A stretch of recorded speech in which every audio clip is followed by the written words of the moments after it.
करता हूं। जिस तरीके से भाजपा ने दोनों राज्यों में मेहनत की है, जिस तरीके से हरियाणा में 10 साल का कार्यकाल भारतीय जनता पार्टी का रहा है, मैं मानता हूं कि जनता कहीं ना कहीं विश्वास करती है भारतीय जनता पार्टी मेरे प्रधानमंत्री जी पर। उम्मीद करता हूं कि शाम तक जब परिणाम पूरी तरीके से आएंगे वो उसी आधार पर होंगे जिसकी अपेक्षा हम लोग करते हैं। देखिए, हमारा तो लगातार ये व्यू रहा है कि जो हमारी ग्राउंड रिपोर्टिंग है पोलिंग के बाद में, हरियाणा तो काफ़ी 6 महीने पहले से पता था कि it will be landslide victory for Congress, क्योंकि वहाँ बहुत ही नाक़िस सरकार भाजपा ने चलाई दिल्ली से हरियाणा तक। और जम्मू कश्मीर में भी वही हाल है। यहाँ जम्मू कश्मीर में इस 10 साल के पीरियड में जब डायरेक्ट इनडायरेक्ट स्टेट में और सेंटर में भाजपा ही थी, और देखा जाए तो उस भाजपा रूल के खिलाफ ज़बरदस्त एंटी इनकम्बेंसी थी, नाराज़गी थी, और उसी खातिर हमने एक वायबल अलायंस तैयार किया था। और आज जिस तरह से भी शुरुआती ट्रेंड है, मुझे लगता है कि जो हम लगातार कहते रहे कि अलायंस अपने आप मैजिक फिगर जो है उसको क्रॉस करके 50 क्रॉस करेगा, ये हमारा मानना है। और बाकी जो भाजपा के दावे थे कि हम 50 पार करेंगे, आज वो सिचुएशन जम्मू कश्मीर में नहीं थी। आज जो भी सवाल था वो भाजपा के खिलाफ ही था। वो नौजवानों का सवाल था, वो महिलाओं का सवाल था, वो व्यापारियों का था, वो किसानों का था।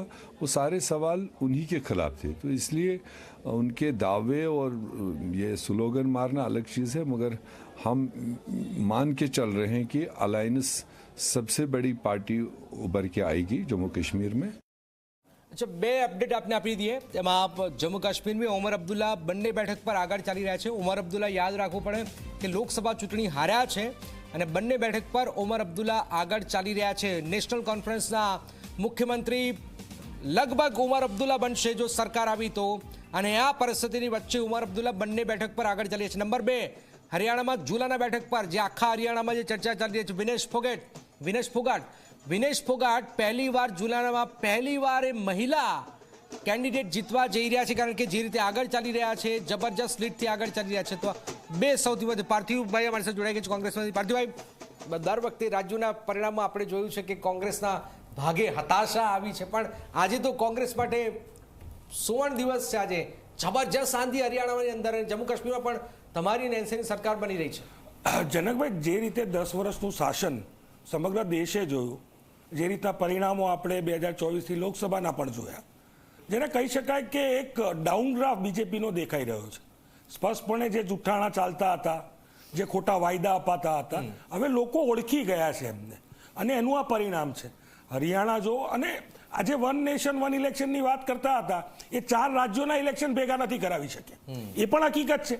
દેશની જનતા જુએ છે આ હરિયાણાનું રાજ્ય, જેને કહી શકાય કે જવાન પહેલવાનનું રાજ્ય અને કિસાનનું રાજ્ય। જવાન પહેલવાન ને કિસાન ત્રણેયને નારાજ કર્યા। સંવિધાન ભૂલી ગયા તમે? અરે સંવિધાન તો ચોક્કસ, એ તો રાષ્ટ્રીય ઇસ્યુ છે, માત્ર હરિયાણાનો નહીં, એ તો રાષ્ટ્રીય ઇસ્યુ છે।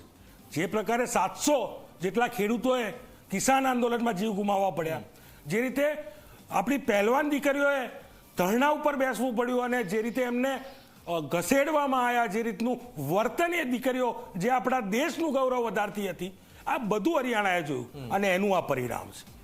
એ જે યુવાનોને જે બેરોજગારીથી ત્રસ્ત હતા, એમને રોજગારી માંગી, તેમના ઉપર લાઠીચાર્જ કરવામાં આવ્યો, એનું આ પરિણામ છે। જે પ્રકારની કાયદો ને વ્યવસ્થા હરિયાણામાં હતી, તેનું આ પરિણામ છે। ચોક્કસપણે 10 વર્ષનું કુશાસન હરિયાણામાં જે હતું એનું આ પરિણામ છે। અને ચોક્કસપણે અમે મુદ્દાના આધારિત, સ્પષ્ટપણે મુદ્દાના આધારિત ચૂંટણી લડાઈ છે। અમે બેરોજગારીની વાત કરી છે, અમે કિસાનોની વાત કરી છે, અમે સંવિધાનની વાત કરી છે, અને અમે એ મુદ્દાની વાત કરી છે કે જે લોકોને સ્પર્શતા મુદ્દા, ત્યારે નફરત ફેલાવવાની વાત નથી કરી। ભૂપેન્દ્ર હુડ્ડાનું જ્યારે એમને 10 વર્ષમાં શાસન પછી એમની જે સત્તા આવી, એમાં 15 થી 17 સીટો જ આઈ થિંક હતી, તો જ્યારે ત્રીજી વારે આવે છે તો એ બહુ જબરજસ્ત રીતે પડે છે। એ ભૂપેન્દ્ર હુડ્ડા હોય કે કોઈ બી હોય, એ જબરજસ્ત રીતે। ગઢવી સાહેબ, આપણે જે સતત જે વાતો કરતા રહે છે, પણ જમ્મુ કાશ્મીરની અંદર એક જે સૌથી મહત્વપૂર્ણ જે છે કે તમે પૂર્ણ રાજ્યનો દરજ્જો ના આપ્યો, એનું આ પરિણામ છે। હાલાકી Bharatiya Janata party number 1 party Jammu કાશ્મીરની અંદર સિંગલ આગળ વધી જ રહી છે, એનસી બંને પર। શું એવું થઈ રહ્યું જમ્મુ કાશ્મીરમાં? હરિયાણામાં તો વન સાઇડ થઈ ગયું છે, જમ્મુ કાશ્મીરની અંદર શું થઈ રહ્યું કે તમે સંપૂર્ણ રાજ્યનો દરજ્જો ન આપ્યો એનું આ પરિણામ છે, શું છે ગઢવી સાહેબ? એટલે 5 ઓગસ્ટ 2019ના દિવસે 370ની કલમ હટાઈ ત્યાર પછી આખું ઓવરઓલ જમ્મુ કાશ્મીરની બંને પરિસ્થિતિનું અત્યારે તારણ કાઢીએ ને તો પરિસ્થિતિ ત્યાંની ત્યાં જ છે જ્યાં 2014 પહેલાં હતી. કારણ કે 14 પછી માનો કે એક સરકાર હતી પીડીપી બીજેપી, એ ગઠબંધન વચ્ચે તૂટ્યું, વળી પાછું રાજ્યપાલ રાષ્ટ્રપતિ શાસન, એમાં 370 હટવી, ત્યારબાદ સબ સલામતના દાવા. અને હા, એક બે વસ્તુના ચેન્જીસ કે જેમ કે પહેલાં પથ્થરબાજોવાળી વાત હતી, આતંકી હુમલાની વાત હતી, કદાચ આતંકી હુમલા નાના મોટા ઓછા થયા હશે, પણ મૂળ પ્રોબ્લેમ આજે સ્થાનિક જનતા, આજે જેમ વાત કરી મુદ્દા આધારિત વાત આપણે કરતા હોઈએ તો જમ્મુ કાશ્મીરનો આખું જમ્મુ કાશ્મીર એક જ વસ્તુ ઉપર જીવી રહ્યું છે અને એ છે ટુરિઝમ. એ સિવાય ત્યાં શું છે? ત્યાં જો રોડ રસ્તાના ઇન્ફ્રાસ્ટ્રક્ચરની કંઈક વાત હોય, ક્યાંક બેરોજગારીની વાત હોય, એટલે મોંઘવારીની વાત હોય, તો ખાસ કરીને રોજગારી ત્યાંના યુવકો પાસે કશું છે જ નહીં. એ જ ત્યાં સ્થાનિક ટુરિઝમ ઉપર લોકો નિર્ભર રહેતા હોય છે. પ્લસ આ 5 વર્ષમાં 370 હટાયા પછી ઓવરઓલ આખો દેશની અંદર જે ભળવું જોઈએ જમ્મુ કાશ્મીર, એ ભળતું દેખાયું છે કે નથી દેખાયું એ પણ કમ્પેરિઝન ત્યાં અત્યારે થયું છે. એટલે ત્યાં માત્ર જેને કહેવાય ને કે એક પેપર ઉપરનો મોટો વાઘ જે ચિતરેલો હતો એ કદાચ ગ્રાઉન્ડ ઉપર વાઘ બનીને ન આવ્યો, એના હિસાબે પણ. અને પ્લસ ઓલરેડી 370 સાથે એક ઇમોશનલ બોન્ડિંગ હતું જમ્મુ કાશ્મીરની જનતાનું, એક ઇમોશનલ બોન્ડિંગ હતું જે કદાચ લઈ લીધું. એ ભારતના નકશા માટે વાત સારી છે પણ ત્યાંના લોકો એને અલગ રીતે જુએ છે. ઠીક છે એમ પણ જોઈએ છે જમ્મુમાં, અને પછી જમ્મુમાં ભારતીય જનતા પાર્ટી શું કરે છે અને કાશ્મીર વેલીની અંદર એનસી અને કોંગ્રેસ શું કરે છે, કારણ કે કાંટાની ટક્કર છે. હવે જોઈએ છે. પણ હરિયાણામાં વન સાઇડ થઈ ગયો છે, બ્રેક પડે રોકાઈશું. અને જમ્મુ કાશ્મીરની અંદર ભારતીય જનતા પાર્ટી 31 અને કોંગ્રેસ એનસી 45 અને પીડીપીને તમે સાથ લઈ જાઓ. એક વસ્તુ ભૂલવા ન જોઈએ, હરિયાણામાં જે લોકલ જે પાર્ટીઓ હતી એ આઈએનએલડી હોય, જેજેપી હોય, એનો સફાયો થઈ રહ્યો છે. ઇવન જમ્મુ કાશ્મીરની અંદર પીડીપીનો સફાયો થઈ રહ્યો છે. તો લોકલ જે પાર્ટીઓ છે એનો આ સફાયો થઈ રહ્યો છે એ હક્કી છે, એ નક્કી થઈ રહ્યું છે. એક બ્રેક પડે રોકાઈશું.